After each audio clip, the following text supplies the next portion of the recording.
Pakistani designer Maria be پر اپنی نئی فلسطین کلیکشن کے لیے ڈیزائن چوری کرنے کا الزام ہے۔ ماریہ بی نے فلسطینی عوام کو خراج تحسین پیش کرنے کے لیے اپنی نئی کلیکشن لانچ کی ہے۔ تاہم transgender rights activist Mehrab Awan نے ماریہ بی پر الزام لگایا کہ انہوں نے ایک برانڈ کا ڈیزائن چوری کر کے اس کو اپنی کلیکشن میں استعمال کیا ہے۔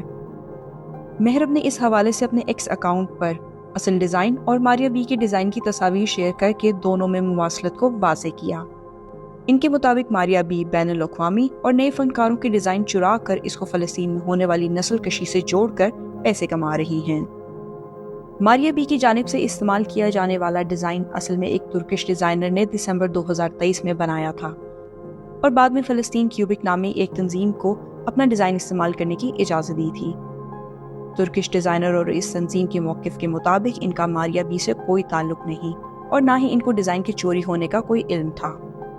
سوشل میڈیا پر خبر کے وائرل ہونے کے بعد ماریہ بی نے ڈیزائن سے متعلق غلطی پر معافی مانگی اور ترکش ڈیزائنر سے رابطہ بھی کیا۔ ان کے مطابق ترکش ڈیزائنر نے ان کے کام کو تسلیم کرتے ہوئے غزہ کے لیے مشترکہ کوششوں پر تعاون کا اظہار کیا۔